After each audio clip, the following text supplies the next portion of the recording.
सह परपार्थ भक्त्या लभ्यस्व अनन्वया अनन्यया यस्यान्तःस्थानि भूतानि येन सर्वमिदं तदम् पुरुषः स परापार्थ भक्त्या लभ्यस्व अनन्यया यस्यान्तःस्थानि भूतानि येन सर्वमिदं ततम् पुरुषः स परापार्थ भक्त्या लभ्यस्त्वनन्यया यस्यान्तःस्थानि भूतानि येन सर्वमिदं ततम्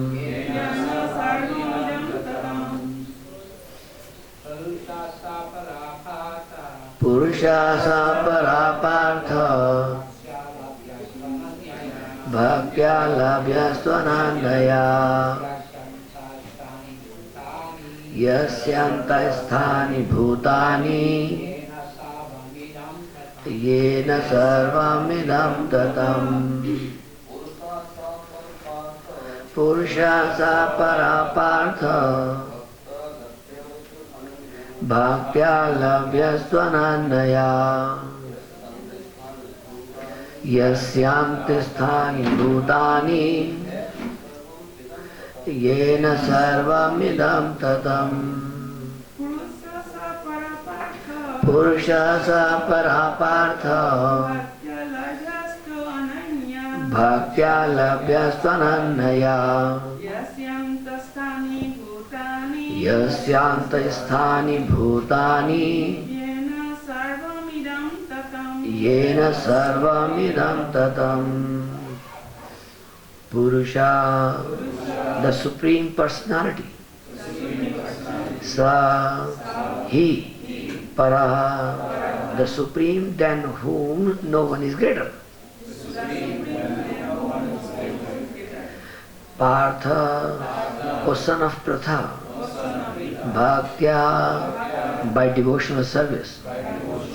Labhya, can be achieved. Tu, but. Ananyaya, unalloyed, undeviating. Yasya, whom. Antasthani, within. Bhutani, all of this material manifestations. Whom. So, yes, okay. Yasya, whom. Antasthani, within. Bhutani, all of this material manifestation. Yena, by whom. Sarvam, all. Idam, whatever we can see. Tatam, is pervaded. Translation and purport by His Divine Grace A.C. Bhakti Vedanta Swami Srila Prabhupada Ki Jai. The Supreme Personality of Godhead, who is greater than all, is attainable by unalloyed devotion. Although He is present in His abode, He is all-pervading and everything is situated within Him. Please repeat. The Supreme Personality of Godhead, who is greater than all, is attainable by unalloyed devotion. Although He is present in His abode, He is all-pervading and everything is situated within Him. Purport. It is here clearly stated that the supreme destination from which there is no return is the abode of Krishna, the Supreme Person. The Brahma Samhita describes that this supreme abode is Ananda Chinmaya Rasa, a place where everything is full of spiritual bliss. All the variegatedness manifest there is of the quality of spiritual bliss. Nothing there is material. That variegatedness is expanded as the spiritual expansion of the Supreme Godhead Himself. For the manifestation, there is totally of the spiritual energy, as explained in chapter 7. As far as this material world is concerned, although the Lord is always in His supreme abode, He is nonetheless all-pervading by His material energy. So by His spiritual and material energies, He is present everywhere, both in material and in the spiritual spheres, universes. Yasyanta sthani means that everything is sustained within Him, within either His spiritual or material energy. The Lord is all-pervading by these two energies. To enter Krishna's supreme abode or the innumerable Vaikuntha planets is possible only by bhakti, devotional service, as clearly indicated here by the word bhaktya. No other process can help one attain that supreme abode. The Vedas, Gopal Tapani Upanishad 121, also describe the supreme abode and the supreme personality of Godhead. Eko Vasi Sarvagah Krishna. In that abode there is only one supreme personality of Godhead, whose name is Krishna. He is the supreme merciful deity, and although situated there as one, He has expanded Himself into millions and millions of plenary expansions. The Vedas compare the Lord to a tree standing still, yet bearing many varieties of fruits, flowers, and changing leaves.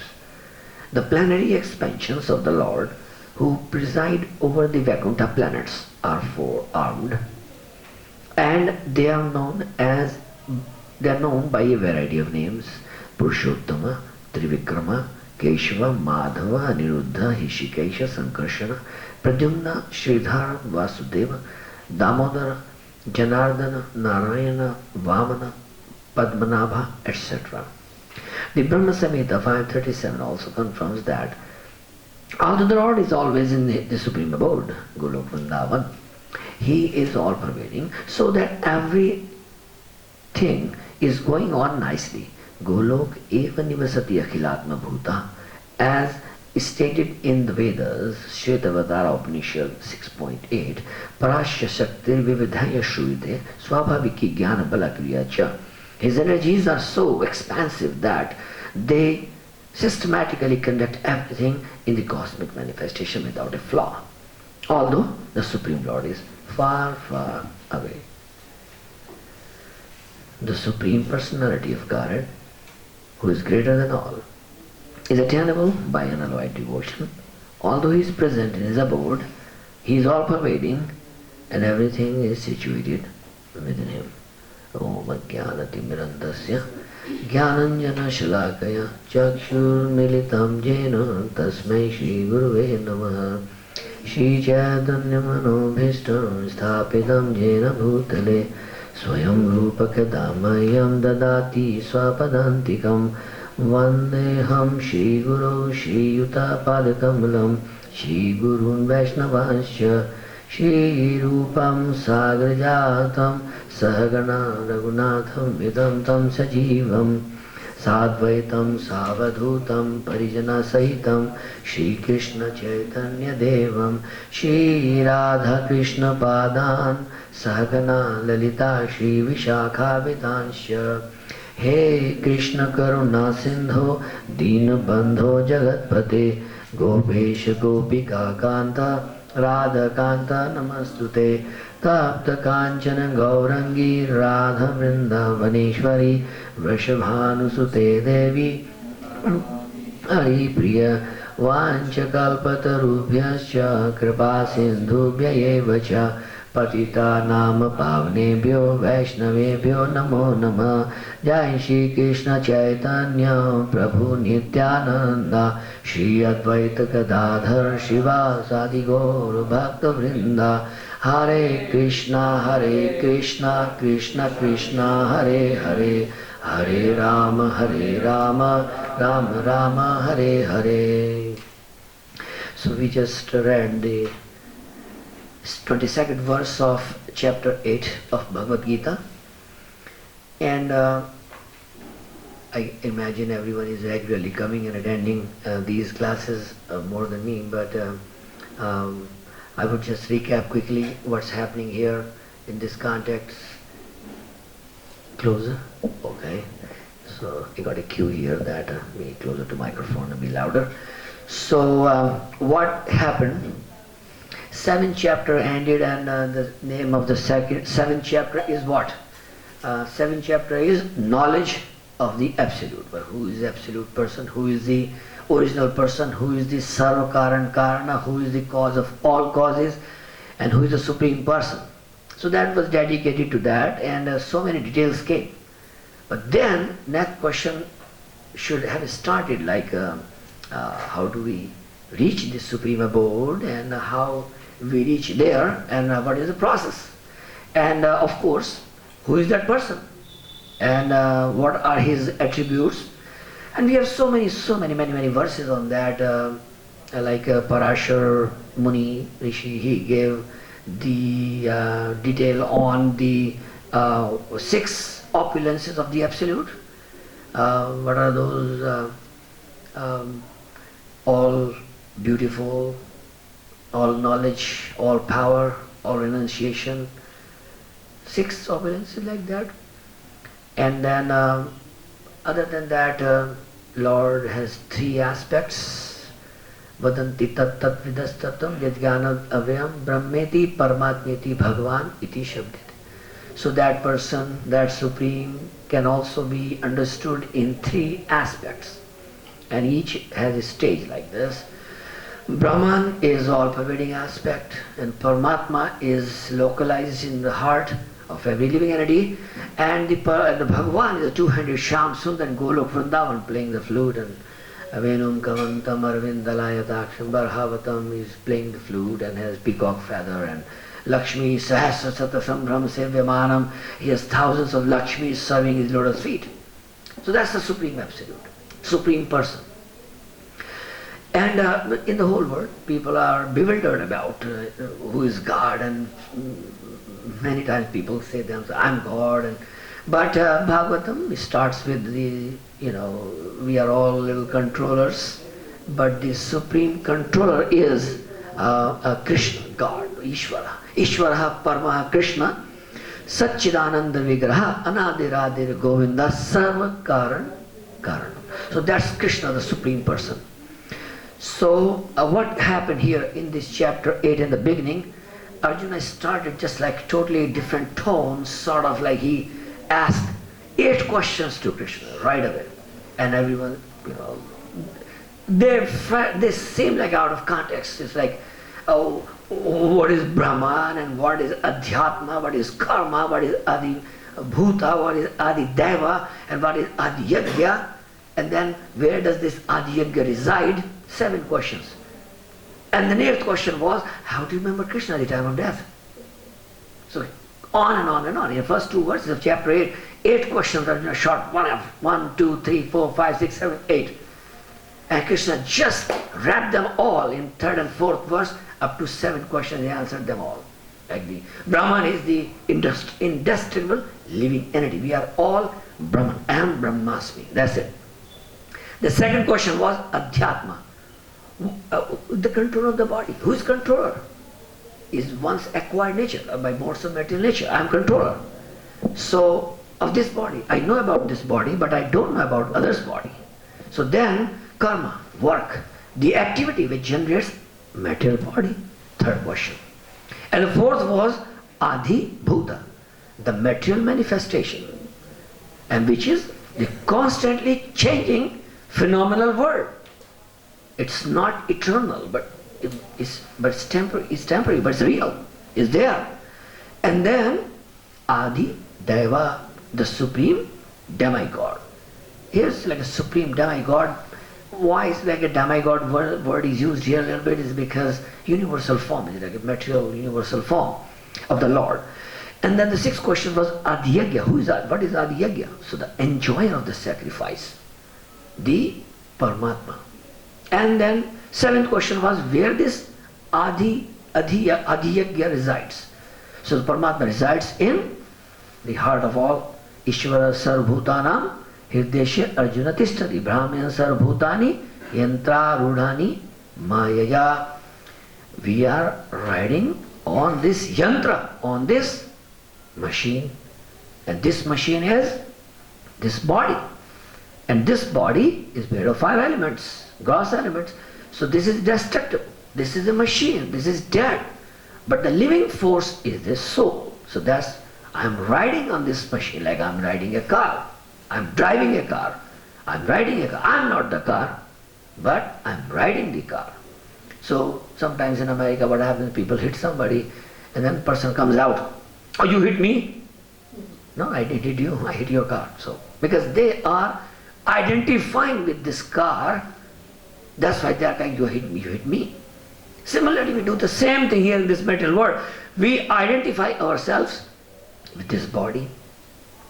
Yasyatma buddhi kunepete dhatuke sadikalatra bho mai jadhi yat tirth buddhi salile nakar hichit janeshu abhigyeshu saeva gokha. Yasyatma buddhi, one who thinks of himself. Kunupe, bag, tri dhatu. Tri dhatu means 3 elements: kapha, pitta, vayu, mucus, bile, air. So if somebody thinks that he is made of this body, which is a bag of 3 elements, kapha, pitta, vayu, like the Ayurveda says that trifla, harad, bahira, amla. So trifla is made of those 3 fruits, harad, bahira, amla, and trifala. And this trifala controls these 3 things: mucus, bile, air. And that's how trifala is called. Like you're starting trifala properly in the right way, you will go backwards. You are 60, become 59, after 1 year become 58.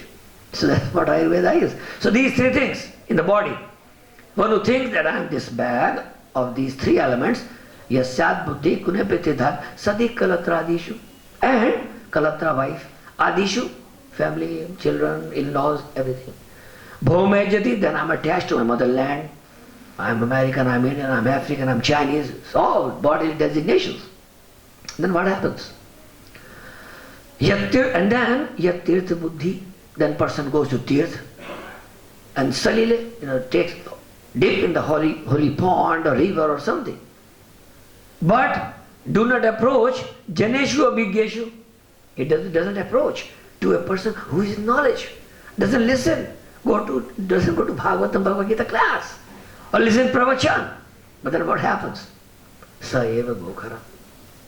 He is no better than Go means cow and Khara means ass. Sometimes people criticize Prabhupada. You call people all the time ass and rascal. But what can I do? Bhagavatam is saying it. Bhagavatam is calling you ass. Bhagavatam is calling you Khara. Khara. What does it mean? What can I say to you? Anyone. Svavara Ustra Kharer Santuta Purusha Param. Svavara Ustra Kharer. Another verse in Bhagavatam says, Shva means dog. Svavara means hog. Svavara Ustra means camel. Svavara Ustra Kharer, and again ass. Svavara Ustra Kharer Sanstuta Purusha Param. So the people of the class of men, like those who are class like dog or hog or ass or camel, those classes of men, they bring another big ass. Oh, he's our leader. That's what Prabhupada said. That's what Bhagavatam is saying. So the point here is, this is the illusion of the body, and the Paramatma is at the heart. I am not this body, I am made of these elements, but I am not this body. Anyone who, and then once we get this body, what happens? Immediately, all these designations comes upon me. I am Indian, like Sarupadhi Vinirmuktam. Narad Pacharatra says, Sarupadhi Vinirmuktam Tatparatena Nirmalam Rishikena Rishikesha Sevanam Bhakti Uttama Uchyate Samgala. So what does it mean? Become freed from all these designations. And these designations have been imposed upon me because of my birth. Because I took birth in India, people are calling me Indian. Because I took birth in a family of Hindus, people are calling me Hindu. Because I took birth in a Tamil state, people are calling me Tamil. And then further narrow down, people can bring down to the point that just belong to a street like a dog. So that's the point. People want to tag your even head or your hands. Tag them you down, put a tag on you. Your hand belongs to this body. This body belongs to this father. This body belongs to this estate. This body belongs to this family. Everything is tagged on you. That's how we are, living in this world. So this 7 point was where this Adi Yajna resides. This Paramatma, where does he live? He lives in our heart. So that's it. Now the 8th question was a big question. How to remember Krishna at the time of death? And that was answered by Krishna throughout the rest of the chapter. So Krishna began answering all these 8 questions in chapter 8. 1 to 7 he answered just because Arjuna asked in question 1 and 2, text 1 and 2, all 7 questions, 8 questions. But then 3rd and 4th, Krishna speaks about these rest of these 7. But 8th starts from 5th verse and goes to 8th verse, and Krishna answers the 8th question. Whoever remembers the Supreme at the time of death will attain supreme destination. For one's state of mind at the time of death determines the destination attained next life. So whatever we remember at the time of death. So the thing is, the whole purpose, Ante Narayana Smriti. That's what it says. Jatasya dhua mrityu. Anyone who took birth will die. But then, Ante, at the time of death, I have to remember Krishna. Antakale cha mameva ismaran mukta kalevaram. At the time of death, leaving this body, if we remember Krishna, we go to him. But then how to remember? So Prabhupada gave one example sort of. He says that to moms, at least they can understand very quickly, that Prabhupada gave this example. That if, look at a mother, child is in school and he has gone to school, his bag and clothing and everything, he's gone to school. And now mother is cleaning the home, especially the child's room. And she picks up her shoes. By touching the shoes immediately, she feels like she is touching the child. By picking his socks, by picking his books, by putting his bedsheet, everything mother does as if she is touching the child right there. This can be expanded to other examples as well, to our all relatives and friends, and we can feel them by these articles. Similarly, those who are engaged in devotional service of Krishna, and if, because that's why Prabhupada gave this process of practical engagement, remembering God, loving God through service. That's why Prabhupada is translating this word here in text 22, Bhaktya, and Prabhupada is saying devotional service. Not devotion, just, no, service. Why service? Because by this service, one can easily, quickly begin this connection. It's very, like in our temple in Boise, Idaho, USA, what happens whenever somebody comes, so we, at the end of everything is said and done, nice prasadam, nice kirtan, we ask them, could you please help us in putting these mats from here to here? And could you please help us washing dishes? So people do that. People are very nice in general, everywhere. So we have to engage them. So when we engage them, then they feel, oh, something good. Why? Because that service is so pure, so purifying. Immediately they feel tons of relief. And many times I've seen in our temple, people will come and have snoring. Why? Because they were so miserable outside. They came to temple, they heard kirtan, that touched their soul, that touched their consciousness, and they become so peaceful that they begin to sleep and snore in the temple. And we were upset, why are you sleeping? But somebody said, no, just, because they are sleeping here, very, very carelessly now, because otherwise they are insomnia and so many problems and so many tensions and stresses in the life. But here they were, sleeping nicely. Why? It's because they feel relaxed. They feel, this is the place I want to be. This is the place where I can go and feel like I don't want to go out. Why? It's so peaceful. And where from that peace is coming? That peace is coming because we are giving food to the driver. Like whenever we used to drive from Boise to San Francisco or Los Angeles to attend Rath Yatras there, it's about 850 miles and you have to drive in 14 hours straight or 12 hours straight. So we'll stop only for gas station, put gas quickly, buy some chips or something like that and some water and just back into the car and drive again. So we put the gas or the petrol in the car, but we bought something for ourselves. So we are giving food or we are taking care of this body, but not the driver. And whenever driver is given food or attention, immediately body becomes enlivened again. So that's the point. Engaging in devotional service. That's how we can remember. So the example of mother was like, you can remember, like Prabhupada gave another example in Nature's IQ that mother turtle, she give her eggs way far away, maybe 100 meters away from ocean, and she dig a big hole and lay eggs there and just cover them by feet, and she just walks back to ocean and she's swimming in the ocean. But eggs cannot be hatched. They needed heat. But where from that heat is coming? Where from that loving touch is coming? Where from that connection is coming? Mom is meditating on those eggs while swimming there. Constantly thinking. And by that power of meditation, she is giving all the heat and care and love and attention to all those eggs, and they're getting it right there, far away. And these little turtles that come out, and this nature's arrangement, they all, 1 million turtles are coming, and maybe 1,000 moms are waiting here, or maybe 100, how many, but then all they just meet their mothers right there. Who made that arrangement? How is that? Krishna did it. They have, nobody knows. They say, oh, they do go by this, they go by that, they by sand and this is smell and that. They don't know. It's a connection of heart. That's what meditation means. This is what mantra meditation means, which Prabhupada gave to the whole world. Mantra meditation means we meditate on this sound vibration. And when we do that, our connection is immediately established. And when the connection is established, we become very, very enlivened and happy. And many times I personally myself felt like this thing and that thing, oh my God, oh where is my big bag? Hare Krishna, Hare Krishna.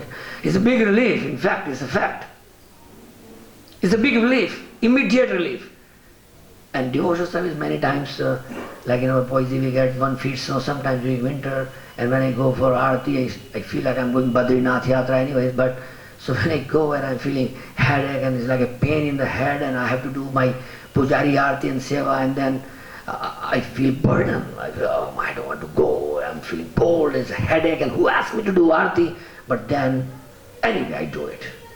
And then I have dishwashing, all the sevas of deity. And then after I'm done and attend Aarti and taking prasad and come back home, I feel like, oh, nothing has happened to me. Who has taken care of all that? Krishna did it. Why he did it? You were engaged in service. And why? It's not just a material example, like, it's not a give and take, but it's like Krishna's mercy. And why is that? Because your soul, your driver got food right there. And that's why, because driver was hungry, you are feeling headache, backache, neck, all kinds of aches. But because driver got food, immediately body got nourished. So that's the point. In this chapter 8, the whole point is how to remember Krishna. The point was, Krishna, again, is answering 8 questions. 7 he answered, text 5 to 8. But 9 to 13, practicing remembrance of Krishna through meditation. So we remember chapter 6, Bhagavad Gita. There's a whole detail on meditation. You should look at the tip of your nose and eyes half open, half closed, and not too high, not too low, dear skin. And then meditating and sitting, right posture, back and neck in line, everything.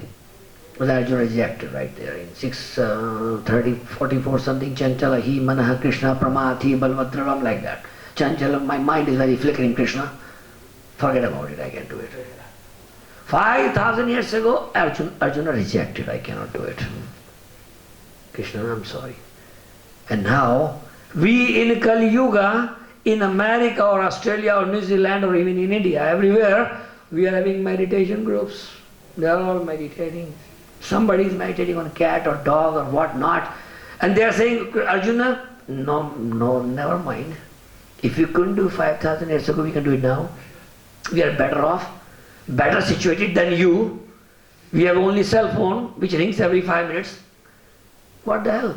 The point is, can you do it? No, forget about it. Arjuna rejected 5,000 years ago.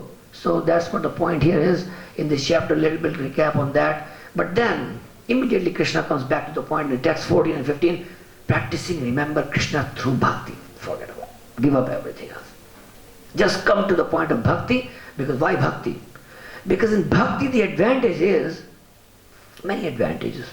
There are 6 advantages bhakti is, but I may go over, but I may not. So the main point is in bhakti is, okay, Mother is asking to go through those 6 advantages of bhakti, and this is in this yoga ladder diagram that was made by Shatakshi long back. Okay, it's natural. Natural means the process and the goal are the same. For example, I'm chanting Hare Krishna here, and I'm doing some Bhoga Arti of Krishna here. If I go to Vrindavan, what I will do? Same thing. Same thing. Only difference is that I'm there, that's all. There is no misery, birth, death, old age, disease, that's an advantage. But same thing, natural. It's natural. Process and the goal is the same. The process is to chant Hare Krishna, and the goal is to chant Hare Krishna. So how natural it is. So the second point is very effective. Why is it effective? By relating, so whatever we do, it's like effective means, effectiveness, how effectiveness you will define. For example, like nowadays is a day of multitasking. Computers, 4 programs are running, batch process running, this file is running, and I'm eating and I'm talking to my cell phone, I'm running this program here, multitasking. So that's our effectiveness. I'm very effective. One chess player, Anatoly Kasparov, he could play 6 chessboard at a time. Very powerful, multitasking, effective. So this Bhakti Yoga is effective. Why?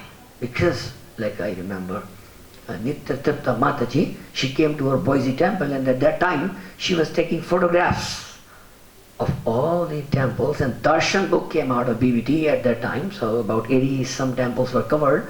So she came to her temple and she gave class, and she said, of course, because she was a very senior devotee, and Mataji, and she came and she was giving class in the morning, and she said, I was sitting in front of Prabhupada long back, 40 years ago, and I was doing my degree in photography, and at that time people were not very, having a degree. They were just like high school or even whatever, 10th grade.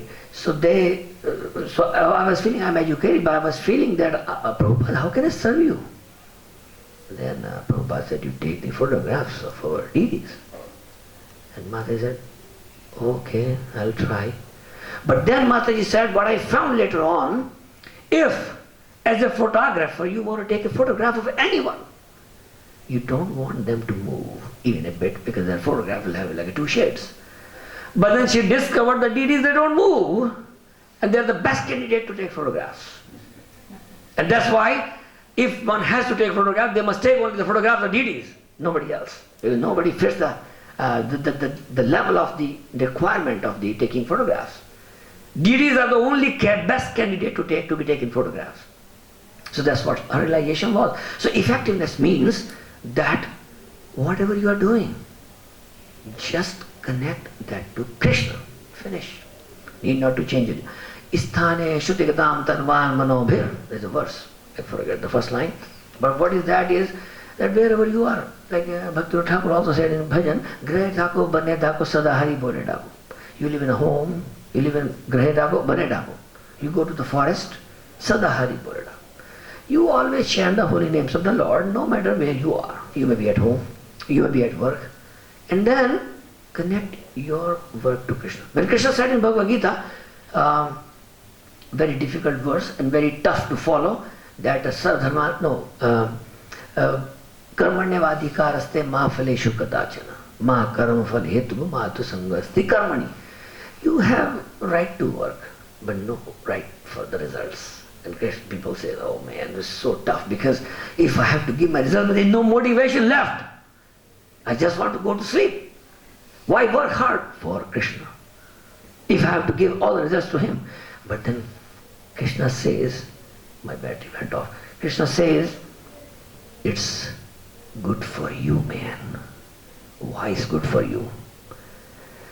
This is a whole big burden on you. One time a person came to Prabhupada, the problem is I can't sleep in the night. And a devotee said, Prabhupada, he is a business magnate. He has 20 factories and thousands of people working for him, and he can't sleep. Prabhupada said, okay, bring our accountant, put 10 factories in the name of ISKCON. Then you will be able to sleep. He said, no, Prabhupada, no, I'm okay, I have no problem sleep. No, put 10 factories in the name of ISKCON, then you will be able to sleep. I am removing your burden. That's how you would be able to sleep. That's what Krishna is saying in this Karmanyavadi Karaste Mafaleshu Kadacha. I am removing your burden.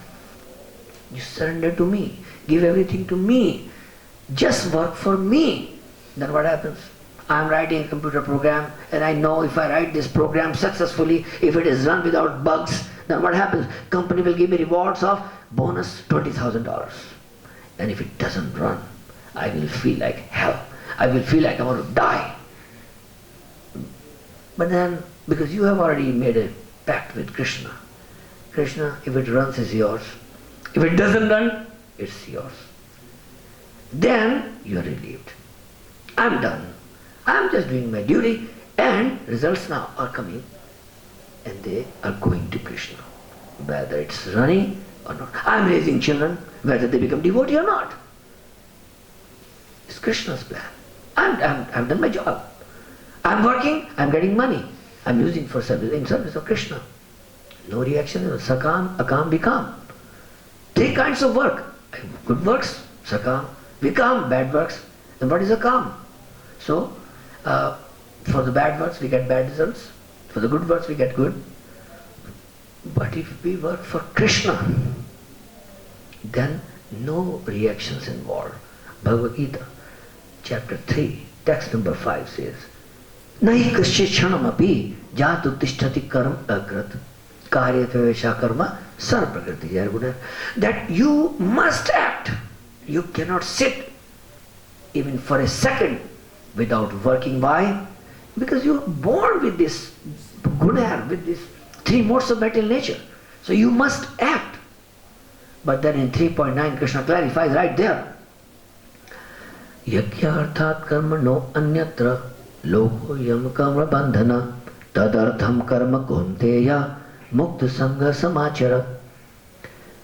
If you work for yajna, yajna means Krishna, Vishnu, or yajna, fire second. If you work for Krishna, yajna karma anyatra. If you work somewhere else other than for Krishna, lokoyam karma bandhana. You are trapped in the karma bandhan. Tadartham karma konti. If you work for me, Krishna, Vishnu, yajna, mukta, you are liberated, you are free from the bondage, any kind of false morality and the temporality of this world, anything, it won't. Because Krishna says in Bhagavad Gita, Devi Yasha Gunamayi. This material nature, Devi, Gunamayi, is goodness, passion, ignorance. Mammaya Duratyas, my external energy, Maya. Duratya is very tough to cross over. Mame ve prapadante. Those who are surrendered to me, they don't get touched. There's another verse which says that Bhavam Buddhi Vats, what is the beginning of that verse? Bhavam Buddhi Vats Padam Padam Jad Vibdam Na Tesham. This word is full of dangers. Padam Padam Jat Vibdam Na Tesham. For them. Samasita ye pad pallav plavam yasho mukunda gato harir murari bhavam buddhi vatsa padam padam jad vibdam na tesham. Samasita. Those who have taken shelter of the lotus feet of the Lord. Pad pallav plavam. Board of the lotus feet of the Lord. Yasho mukunda. They are just engaged in glorifying the lotus feet of the Lord and His glorious pastimes. Bhavam Buddhi. Bhav means to be, the ocean of birth and death. Bhav Ambudhi. Ambudhi is ocean. So this ocean of birth and death, Bhavam Buddhi. Vats Padam. Vats means a calf. And Padam means the footstep of the calf on the bank of a river or a beach or whatever. So what happens when the calves, they follow cows, they just put their hoof print in the sand. Very little small hoof print like this. And the rainwater fills in those hoof prints. So what comparison is given here is so wonderful. They didn't say the footprint of a cow. They said the footprint of a calf. So small. What happened to that Bhavam Buddhi? What is the Bhavam Buddhi? Big ocean of mental suffering to be, take birth again and again. And what happens to that Bhavam Buddhi? Becomes Vats Padam. Becomes so small like the hoof print of a calf. Otherwise, Padam Padam Jat Vipadam Natesha. This material world is full of so many dangers. So many things can go wrong. You can't even think of it. Our GBC, North American GBC, His Holiness Badri Narayan Maharaj, he gave a class one time, and he is from Bay Area in America. He was saying that there in San Francisco there was a suicide point somewhere. People go and commit suicide jumping off that cliff, and I don't know where that is, but there was a place like that. And the state was concerned that people commit suicide at this place. So they put somebody there, but they couldn't manage because it cost money. It cost money. So what they did, they put a telephone there. It's a real story. Believe it or not, because our GBC told it, so I would imagine it's a real story. And he told me it's a real story. So they put this telephone there, and people will, and then they put some college grads, undergrads, $5 an hour like people, on that call hotline, 8-hour shifts like that, and generally people commit suicide in the night because nobody's there. So there were shifts, and they were given a sheet, and on that sheet is written, if somebody gives you a call, just to make sure that person doesn't commit suicide. So to make sure, the checkline. Number one, ask him, oh, you have a wife at home? And the person said, no, she divorced. Oh, do you have children? Yeah, they also left me because they just went with mom. Third question was, so how's your job? Oh, I got fired yesterday. And what about, this world is meant for enjoyment and have fun. Okay, you can get another job. What about your health? Oh, a doctor told me about a week back I have terminal cancer. Then person on the line, boy said, it's like a fourth question ended and there was nothing there after that what to say. And person was going to commit suicide. And the boy got frustrated. He said, okay, then where are you? I'm going to give you a push. I'm coming to give you a push. Why? Because your relatives left, your job given, your body, you have terminal cancer. What the hell are you doing? Better you die. So this world is like that. This world is that everyone is depressed. Everyone is the brink of suicide. And if you are not depressed, you are under illusion. It's a fact. It's a reality. So the point is that we have to live a real life, and we have to plan based on chapter 8. Plan to get out of this world. Prabhupada gave an example that if house is on, like one time my Guru Maharaj, Gopalakrishna Goswami Maharaj, His Holiness Gopalakrishna Maharaj, he came to Boise and we had a huge program in a park, Julia Davis Park, and a nice program, and all summertime and watermelons and corn staff and everything boiled and everything. So one person was walking there and he just got stuck on the green belt, and he came out and he said, but Swamiji, I want to ask you one question.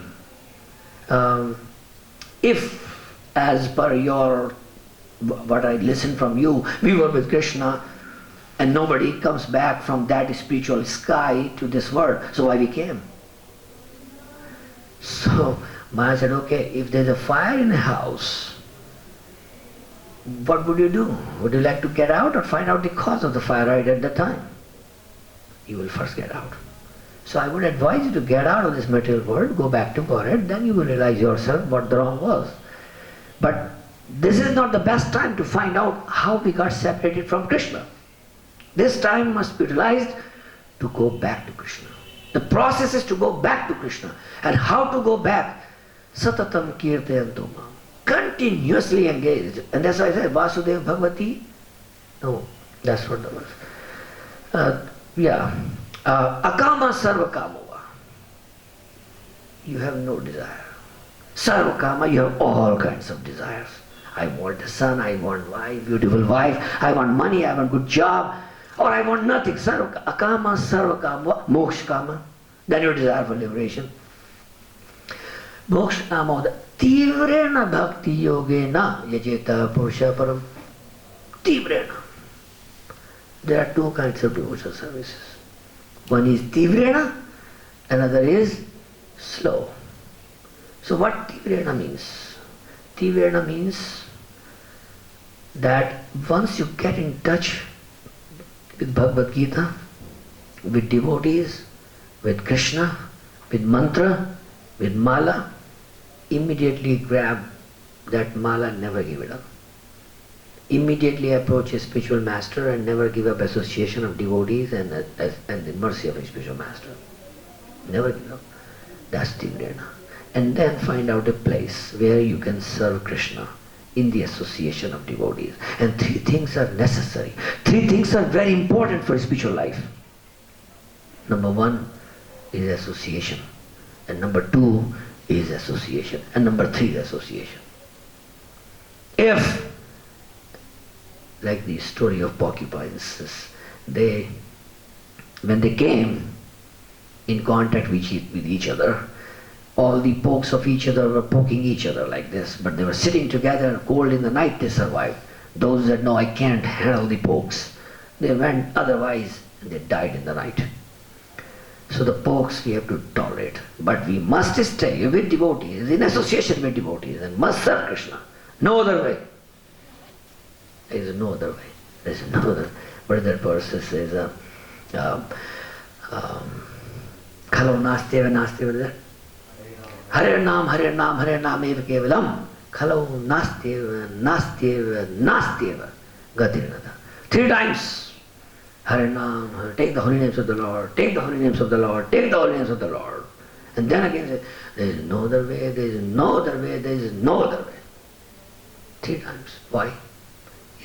It means whatever Vedas say, they mean it. They mean it right there. So the point is, in this whole chapter, especially in text 22, the desire to go back to God, unless that desire is very strong, and that can be made strong by 2 ways, by voluntarily or involuntarily. Involuntarily means I am frustrated with the external energy of Krishna or Maya, and I was indulging, and I am frustrated, I want to get out of this. That can propel us, force us. And the other way is voluntarily surrendering to Krishna and saying, okay, Krishna, I am yours. Why I am yours? Because that is my eternal constitutional position. Jivana Swarup hai Nitya Krishna Das. Like this finger. Serving the body, no problem. No proud, no egos involved. It's natural position. And if this finger is disconnected, it's just 0. No worth. Right now, if I want your finger, like Dronacharya asked Eklavya's thumb, that was $1 billion thumb anyways, but he gave it. But that's the point. We are very attached to these things. But if these things are engaged in service of Krishna, that is the perfection of life. So the yoga, which is mentioned in these chapters here up to this chapter 8, yoga means to connect, and to connect through service, and that service can come from our occupational duty. And what is that occupational duty? I may be whatever I am. I may be a scientist, I may be a peon or whatever, or teacher or policeman or whatever. If I'm bringing that service, that connection to Krishna, then life is successful. Otherwise that Bhagavatam, Canto 1, Chapter 2, text number says that the whole thing is useless. Sham evhi kevalam. Sham evi. Dharma swanishata punsa vishvaksena kathasya notpadye yadiratim sham evi kevalam. If we do not gradually develop that attachment for Krishna, shram evhi kevalam, whatever hell we used or did, if we do. And again it says in the same purport which we read that it cannot happen overnight, like I am having this college of 700-800 students, and in that college we have all the students, and now exams are coming up for them, and they are busy in studying now, and they didn't come throughout the year. So they are going to suffer badly. Why? Because at the last time you can't remember anything. And it says, this purport says that at the time of death, we remember everything like a flashback movie in front of us. And that's why this terminal uneasiness is a word which is used in America in the hospitals for the people who are about to die, and they become very restless, and then they come and give them anesthesia not to become restless, and they just make them, but they are restless. Why? Because they see Yamdutas, hounds of death.